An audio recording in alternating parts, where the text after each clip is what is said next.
Hi everyone, आज के video में हम पढ़ने वाले हैं तेल के गुणों के बारे में। हम लोग अभी पढ़ रहे हैं द्रव विज्ञानी अध्याय अष्टांग संग्रह सूत्र स्थान अध्याय 6। इसमें हमने अभी तक क्या पढ़ लिया? अभी तक हमने जल के गुण देखे, सारे डू एंड डोंट्स, क्या पहनना है, कैसे पहनना है, कितना पीना है, सारी चीज़ें हमने पढ़ ली। उसके बाद हमने दूध के बारे में सब कुछ पढ़ा। उसके बाद दही से रिलेटेड ऑलरेडी वीडियो है, इसलिए मैंने उसको यहाँ पर चैप्टर में कवर नहीं किया है। शहद के बारे में हमने देख लिया। इक्षु वर्ग, शक्कर और गुड़ में क्या डिफरेंस होता है, कौन सा ज़्यादा बेटर है, इन सारी चीज़ों के बारे में हम लोग पढ़ चुके हैं। यदि आपने अभी ये वीडियो देख रहे हो तो प्लीज़ अष्टांग संग्रह सूत्र स्थान की जो प्लेलिस्ट है उसको जाकर आप पूरा देख लीजिए, तो आपको सारे पुराने वीडियोस मिल जाएंगे स्टेप बाय स्टेप, मतलब क्रम से 1 2 3 4 जो इनका क्रम होना चाहिए उस हिसाब से। अब हम पढ़ने वाले हैं आज की वीडियो में तेल के गुणों के बारे में। तेल के जो गुण हैं, सबसे पहली बात तो एक चीज़ ध्यान रखना, आचार्य वाग्भट ने बहुत ही क्लियरली एक चीज़ लिखी है कि तेल स्वयोनि वक्त्रम मुख्यम तीक्ष्णम व्यवायिचा। किसी भी प्रकार के जो तेल होंगे, कोई भी जो तेल है उसमें 2 गुण हमेशा मिलेंगे। पहली बात तो तीक्ष्ण होगा। तीक्ष्ण का मतलब होता है पैनापन होना, यानी कि उसके अंदर, शरीर के अंदर छोटे से छोटे स्रोतस में छोटी से छोटी जगह पर जाने की क्षमता होगी। यदि वहाँ पर कोई अवरोध है, कोई ब्लॉकेज है, तो उसको खोलने की क्षमता वो रखता है। तो सभी प्रकार के जो तेल हैं वो तीक्ष्ण गुण के हमेशा रहेंगे। दूसरा एक बहुत इंपॉर्टेंट गुण है, वो है व्यवायी। व्यवायी के बारे में मॉडर्न साइंस में इतना ज़्यादा नहीं पता है। व्यवायी का मतलब होता है ऐसी चीज़ें, खाने पीने की ऐसी चीज़ें जो कि खाने के बाद, पेट में पहुँचने के बाद बिना पचे ही अपने प्रभाव को दिखाने लगती है। यानी कि बिना पचे ही, जठराग्नि से संयोग हुए बिना ही ये शरीर में अवशोषित हो जाती है और इनका जो इफेक्ट आना चाहिए वो आने लगता है। ठीक है, 3-4 चीज़ें होती है जिसमें व्यवायी गुण होता है। उसमें से सबसे इंपॉर्टेंट है तेल। तेल में व्यवायी गुण होता है। तेल को यदि आप लेते हो तो उससे जो आपके बॉडी के ऊपर इफेक्ट आते हैं वो बहुत जल्दी आते हैं। मतलब एक तरीके से तेल जो है वो आयुर्वेद की इमरजेंसी मेडिसिन के अंतर्गत आता है, क्योंकि इससे जो रिजल्ट आएंगे वो बहुत जल्दी आएंगे कंपैरिजन में आप कोई भी और दूसरी मेडिसिन लोगे। उसके अलावा जो शराब होती है उसमें भी व्यवायी गुण होता है, इसलिए वो पीने के तुरंत बाद आपके ऊपर असर दिखाती है। जितनी रसायन औषधियाँ होती हैं उनके अंदर भी व्यवायी गुण होता है, इसी वजह से वो जल्दी बॉडी के ऊपर इफेक्ट दिखाती है। लेकिन किसी में कम होगा, किसी में ज़्यादा होगा। अभी हम तेल की बात करें तो तेल में ये 2 गुण, सभी प्रकार के जो तेल हैं, चाहे नारियल है, सरसों है, तिली है, नीम का है, करंज का है, वॉटेवर कोई भी तेल है, ये 2 गुण उसमें हमेशा ही पाए जाएंगे। पहली बात तो तीक्ष्ण होगा, दूसरा उसमें व्यवायी होगा। हाँ, इनमें कितना, कौन सा ज़्यादा तीक्ष्ण है, कौन सा कम तीक्ष्ण है, इसमें अंतर हो सकता है। ठीक है, जैसे सरसों का तेल होता है वो ज़्यादा तीक्ष्ण होता है, नारियल का तेल कंपैरिजन में थोड़ा सा ठीक होता है, मृदु होता है, उतना ज़्यादा बॉडी के ऊपर इफेक्ट, हार्ड इफेक्ट नहीं डालता। तो ये कम ज़्यादा का अंतर हो सकता है, लेकिन ये हमेशा ही होगा। उसके बाद तेल का एक बहुत अच्छा जो गुण है, जिसकी वजह से बहुत सारी आयुर्वेदिक औषधियों में इसका प्रयोग किया जाता है, वो है कृशानाम व्रणणानाम। कृश व्यक्तियों को व्रणहण यानी कि मोटा करने की क्षमता ये रखता है। कृश व्यक्तियों को, जो दुबले पतले जो लोग हैं, उनको मोटा करने की, उनका व्रणहण कर्म करने की क्षमता ये रखता है। दूसरी बात, स्थूलानाम कर्षणम चा, कर्षणाय चा। स्थूल व्यक्ति जो हैं, जो मोटे व्यक्ति हैं, उनको दुबले करने की क्षमता भी रखता है। मतलब कि तेल एक ऐसी मेडिसिन है या खाने पीने की एक ऐसी वस्तु है कि यदि आप इसका सही तरीके से इस्तेमाल करो तो मोटे जो लोग हैं उनको दुबला करेगा। तेल का प्रयोग करने से आपका मोटापा बढ़ने की बजाय कम होने लगेगा। वहीं यदि आप सही तरीके से प्रयोग करो और आप बहुत ज़्यादा दुबले हो तो आपका वजन बढ़ने लगेगा। ये काम कैसे करता है मैं बता देती हूँ, थोड़ा सा आपको यहाँ से मतलब एक्स्ट्रा दूसरे चैप्टर में चले जाते हैं। क्या होता है, जो अभी मैंने बताया कि तीक्ष्ण और व्यवायी गुण होते हैं। जो भी व्यक्ति ज़्यादा मोटा होता है और जो भी व्यक्ति ज़्यादा दुबला होता है, इन दोनों में ही स्त्रोतस अवरोध होता है। स्त्रोतस अवरोध का मतलब यह है कि कहीं ना कहीं शरीर के अंदर ब्लॉकेज डेवलप होता है, जिसकी वजह से शरीर की सप्त धातुओं का पोषण नहीं हो पाता है। जो व्यक्ति दुबले होते हैं, दुबले होने के कारण उनमें क्या होता है, उनमें रस धातु का ब्लॉकेज होता है। तो वो रस धातु का सेवन करते हैं, खूब सारा खाना पीना खाते हैं, लेकिन रक्त मांस मेद अस्थि मज्जा शुक्र, जो बाकी की धातुएं बननी चाहिए वो नहीं बनती है, और मेनली मांस और मेद धातु नहीं बन पाती है। ठीक है, उनमें क्या हो रहा है, रस धातु के लेवल पर स्त्रोतस अवरोध हो रहा है। खा पी अच्छे से रहे हैं लेकिन वो पूरा का पूरा शरीर से बाहर निकल रहा है, शरीर के काम नहीं आ पा रहा। दूसरा, जो लोग मोटे बहुत ज़्यादा होते हैं उसमें मेदाग्नि की दृष्टि होती है और मेद धातु के ऊपर प्रॉब्लम आती है। मेदाग्नि यहाँ पर कन्फ्यूज हो जाती है, उसमें स्त्रोतस का अवरोध होता है, जिसकी वजह से मेद धातु अपने आप को बनाने लगती है। मेदाग्नि का काम होता है मेद धातु का पोषण करना और फिर मेद के आगे की जो धातुएं हैं उनको न्यूट्रिशन पहुंचाना। रस रक्त मांस मेद तक हुआ तो मेद धातु क्या करेगी, अपने आप को पोषण पहुंचाएगी। उसके बाद जो बचा हुआ सार भाग रहेगा उससे अस्थि मज्जा शुक्र का पोषण करेगी। तो यहाँ पर क्या होता है, मेदाग्नि कंफ्यूज हो जाती है, थोड़ा सा स्त्रुतस ब्लॉकेज होता है, तो मेद धातु केवल अपने आप को बनाने लगती है, यानी कि शरीर के अंदर बहुत ज़्यादा मोटापा बढ़ने लगता है। ये होती है आयुर्वेद के हिसाब से दुबले या मोटे होने की पैथोफिजियोलॉजी। तो ये जो है तेल जो है ये स्त्रोतस अवरोध को दूर करने की क्षमता रखता है, तीक्ष्ण गुण है इसमें और ये व्यवाही है, जल्दी काम करेगा। इसकी वजह से इसमें क्षमता होती है कि ये दुबले पतले लोगों को यदि सही तरीके से आप इसका इस्तेमाल कराओगे तो ये इसको मोटा कर सकता है, मोटे लोगों को सही तरीके से इस्तेमाल कराओगे तो दुबला कर सकता है। ठीक है, ये हुआ इसका इंपॉर्टेंट गुण। इसके बाद आगे इन्होंने ये इसके स्पेसिफिक गुण बताते समय लिखा है कि यदि आप तेल का ज़्यादा प्रयोग करते हो तो ये नेत्रों को नुकसान पहुंचाने वाला होता है।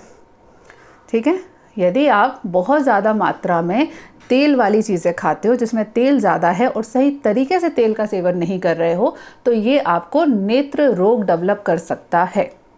ठीक है, ये हुआ। दूसरा, यदि आप तेल का अनुचित प्रयोग करते हो, अनुचित प्रयोग गलत तरीके से प्रयोग कर रहे हो, उसके सारे डू एंड डोंट्स जो हो रहे हैं उसको आप फॉलो नहीं कर रहे हो तो फिर ये त्वचा रोग को उत्पन्न करता है। स्किन के जितने भी डिसऑर्डर होते हैं उसमें गलत तरीके से खाने पीने के नियम और विशेष रूप से तेल के साथ में वृद्ध आहार का सेवन करने के कारण पैदा होते हैं। ठीक है, इतनी चीज़ें समझ में आई। ये किसके लिए बताया गया है, ये सभी प्रकार के तेलों के लिए, मतलब एक ये अम्ब्रेला वाला एक पूरा श्लोक है जिसमें सारे के सारे जो तेल हैं उनके गुणधर्म आ जाते हैं। किसी में थोड़े से ज़्यादा होंगे, किसी में कम होंगे, ये अलग बात है। ठीक है, अब इसके बाद तेलों के लिए एक बहुत अच्छा श्लोक है, वो मैं सुना देती हूँ। आजकल के समय पर उतना ज़्यादा प्रैक्टिकली एप्लीकेबल नहीं है लेकिन आप समझ लो इसको थोड़ा सा। आचार्य लिखते हैं, तेल प्रयोगात जरा निर्विकारा जित श्रमा आसन्नी बला युधे दैत्याधिपति पुरा। आचार्य लिख रहे हैं कि जो दैत्याधिपति थे, मतलब दैत्यों के जो सम्राट हुआ करते थे, वो लोग तेलों का सेवन ज़्यादा करते थे और तेलों का सेवन करने की वजह से वो कभी बीमार नहीं पड़ते थे। मतलब आप इसको थोड़ा समझो, जो पुराने समय में सुर और असुर देवताओं के और दैत्यों के जो युद्ध हुआ करते थे उसको थोड़ा सा माइथोलॉजिकल रेफरेंस दिया गया है कि जो दैत्य लोग होते हैं वो तेलों का ज़्यादा सेवन करते हैं। इसकी वजह से उनको जो चोटें लगती हैं, जो हाथ पैर में चोट लग जाती है, जो हड्डियों में चोट लगती है, जो मेंटल डिसऑर्डर पैदा होते हैं युद्ध लड़ने के कारण, ज़्यादा तेल का सेवन करने के कारण वो नहीं होते हैं। मतलब तेल क्या करता है, साहस की वृद्धि करता है, व्यक्ति के अंदर डर की जो भावना है उसको ख़त्म करने वाला होता है, लेकिन ये थोड़ा सा तामसी प्रवृत्ति का होता है। इस वजह से आपको, यदि आप कंट्रोल नहीं करोगे, यदि आप सात्विक पुरुष नहीं हो तो फिर आपके अंदर जो तामस भाव है, जो सत्व रज और तम होता है, तो तम को बढ़ाने वाला होता है। ठीक है, सही तरीके से प्रयोग करोगे तो आपके साहस को बढ़ा रहा है, आपके डर को दूर कर रहा है, आपको क्षमता दे रहा है कि आप अपने क्षमता से ज़्यादा के काम कर सको, आप युद्ध लड़ सको, आप अपने डर के ऊपर काबू पा सको, आपको दर्द सहने की क्षमता भी दे रहा है। लेकिन यदि आप गलत तरीके से इस्तेमाल करोगे तो आपको दैत्याधिपति के समान पे थोड़ा सा ज़्यादा अहंकार आ जाएगा, आप में बिना कारण से युद्ध लड़ने की प्रवृत्ति हो जाएगी, आप बिना मतलब में लोगों के साथ मारधाड़ करोगे। तो जो तेल का प्रयोग है इस तरीके से आपको थोड़ा सा सोच समझ के करना पड़ेगा। फ़ायदे भी है, नुकसान भी है, और फ़ायदे और नुकसान तो दुनिया की हर चीज़ के है। हर चीज़ का यदि आप सही तरीके से इस्तेमाल करते हो तो आपको फ़ायदा पहुंचाती है, गलत तरीके से इस्तेमाल करते हो तो नुकसान पहुंचाती है। इसके बाद तेल के गुण आचार्यों ने बहुत सारे बताए हैं, मतलब अलग अलग तेलों के गुण बताए हैं, लेकिन अपने लिए 2-3 तेल हैं जो इम्पॉर्टेंट होते हैं। पहला आता है एरंड तेल। एरंड तेल का उपयोग बताते समय एक चीज़ लिखी गई है कि एरंड तेल है तिक्त उष्ण स्वादु सर और गुरु है। ठीक है, ये इसके गुण है, ये आप लोग को इतना समझने की ज़रूरत नहीं है। इंपॉर्टेंट चीज़ ये है कि जो एरंड तेल है ये विरेचक है, पेट साफ करने के लिए बहुत अच्छी मेडिसिन होती है ये। इसके साथ में कहीं पर भी वायु का ब्लॉकेज हो जाए, वायु का ब्लॉकेज मतलब वायु का कोई गोला बने और फिर वो फंस जाए, वो ब्लॉक रह जाए वहाँ पर, तो ये उसको दूर करने की क्षमता रहता है। अब वायु का ब्लॉकेज कैसे बनता है, फॉर एग्ज़ाम्पल आपने कभी उंगलियाँ चटकाई हैं, ये देखो आवाज़ आ रही, मैंने अपनी उंगलियाँ चटकाई, तो ये चटकने की आवाज़ क्यों आती है, क्या होता है? चटकने की आवाज़ इसीलिए आती है क्योंकि ये जो दोनों हड्डियां हैं, हड्डियों के बीच जो पूरा मसल्स है पूरी सारी चीज़ें जिसने भी जॉइंट बना के रखा हुआ है उसके अंदर थोड़ी सी वायु होती है। जब वो अपन दबाते हैं इस तरीके से तो वहाँ की जो वायु है वो निकलती है वहाँ से, और उसकी वजह से ये आवाज़ आती है। ये आप लोग इंटरनेट पे भी सर्च कर सकते हो ये सारी चीज़ें, ठीक है, कि हड्डियों से आवाज़ क्यों आती है, वो आपको उसमें आपको ये सारी चीज़ें डिटेल मिल जाएंगे। तो अल्टीमेटली कहीं पर भी ये जो वायु ट्रैप हो जाती है, अब ये नॉर्मल वायु थी, जैसे मैंने अभी निकाला ना, अभी दोबारा चटका रही हूँ तो आवाज़ नहीं आ रही, क्योंकि ये नॉर्मल है। दिन में 2-3 बार हाथ में थोड़ी बहुत वायु भर जाना, शरीर में थोड़ी बहुत वायु बनना नॉर्मल चीज़ है। पर कभी यदि वायु बहुत बुरी तरीके से ब्लॉक कर जाए, अक्सर होता है पेट में होता है, पेट में वायु का गोला बन जाता है। कई बार लोगों के कमर में होता है, कमर में आपको लगेगा कि कमर में बहुत दर्द है, किसी पर्टिकुलर जगह पर दर्द है और आपको महसूस होगा कि यहाँ कुछ फंसा हुआ है, कुछ ट्रैप है, एक बहुत अजीब सी फीलिंग आती है।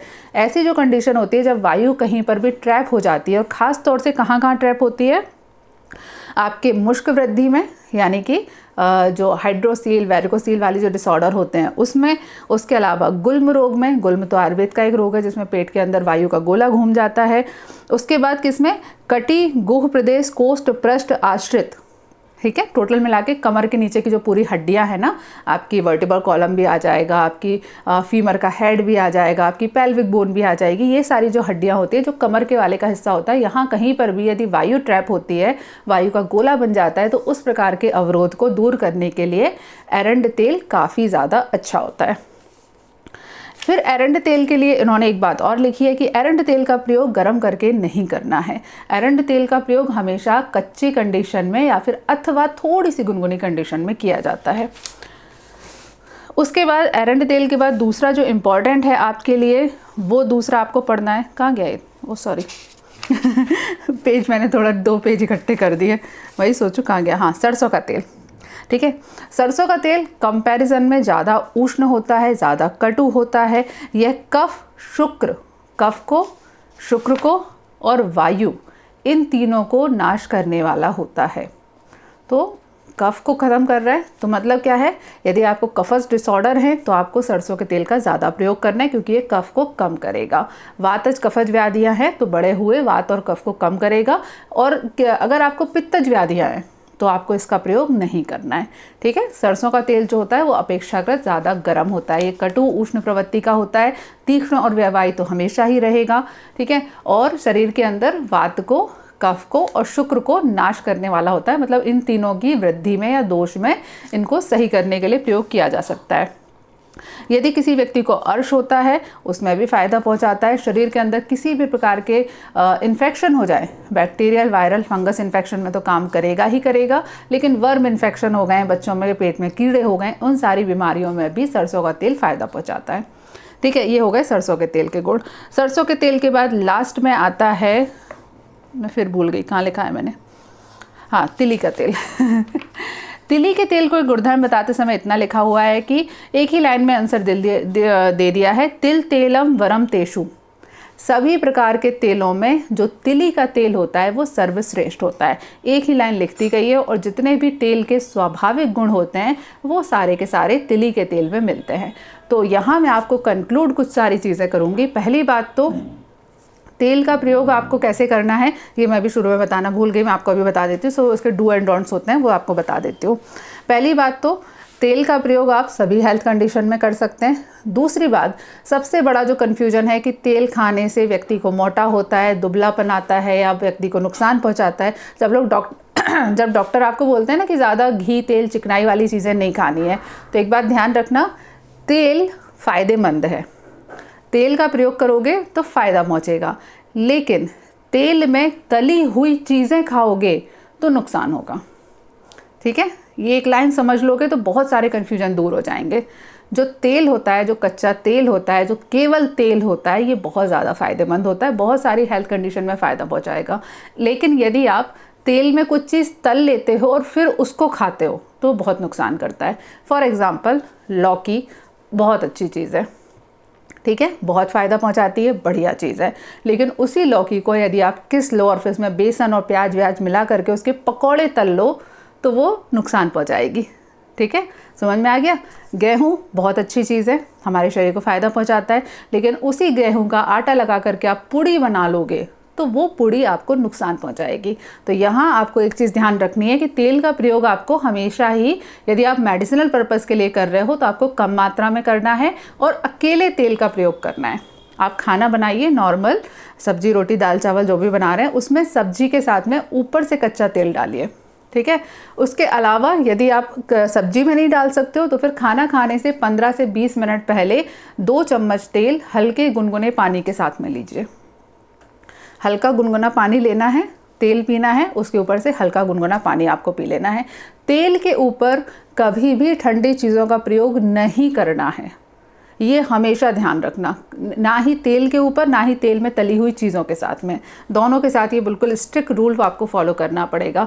तेल के साथ में ठंडी चीज़ों का प्रयोग बिल्कुल नहीं करना है। ना ही आप ठंडा पानी पी सकते हो, ना ही आप आइसक्रीम खा सकते हो, ना ही कस्टर्ड खा सकते हो, ना ही इस प्रकार की कोई भी जो चीज़ें होती है जो ठंडी होती हैं उसका प्रयोग आपको बिल्कुल नहीं करना है, ठीक है। ये चीज़ ध्यान रखना। इसके बाद एक चीज़ और ध्यान रखना कि तेल का प्रयोग आपको खाना खाने से पहले या तुरंत खाना खाने के बाद करना है, ठीक है। ऐसा मत करना कि आप तेल का प्रयोग आपने कर लिया सुबह के टाइम पे, उसके बाद अगले 5-6 घंटे आपने कुछ नहीं खाया, क्योंकि तेल खाने के थोड़ी देर के बाद में आपके पेट के अंदर बहुत अग्नि जो होती है ना वो बहुत ज़्यादा प्रकोपित हो जाती है, आपको अच्छी भूख लगती है। तो ऐसा मत करना कि जिस दिन आपका व्रत है, फास्ट है, आप खाना नहीं खाने वाले, उस दिन आप तेल का सेवन कर रहे हो। उसके बाद एक और इम्पॉर्टेंट चीज़ है कि यदि आप तेल का सेवन कर रहे हो तो आपको लॉन्ग टर्म नहीं करना है। तेल का जो प्रयोग किया जाता है, जैसा मैंने बताया कि वैवाहिक गुण का होता है, जल्दी इफेक्ट दिखाता है, लेकिन इसको लॉन्ग टर्म प्रयोग करोगे तो फिर ये बॉडी में साथ में हो जाता है। साथ में होने की कंडीशन में फिर आप जो तेल लोगे वो आपकी एनाल कैनाल के माध्यम से शरीर से बाहर निकलेगा, आपको कोई फ़ायदा नहीं पहुंचाएगा। तो जो तेल का प्रयोग है वो 7 दिन या फिर मैक्स 11 दिन या मैक्सिमम 21 डेज तक किया जाता है। एवरेजली 7 दिन तक प्रयोग करना चाहिए। 7 दिन प्रयोग कर लो, उसके बाद 20-25 दिन के लिए, 1 महीने के लिए आपको तेल का प्रयोग नहीं करना है। उसके बाद दोबारा तेल का प्रयोग करना है। खाने में जो आप सब्जी बनाने के लिए तेल का प्रयोग करते हो वो आपको अल्प मात्रा में प्रयोग करना चाहिए, क्योंकि जो सब्जियों के साथ में जो तेल डलता है, जो हम उसमें प्याज लहसुन ये सब पकाते हैं, वो तेल नुकसान करता है, ठीक है।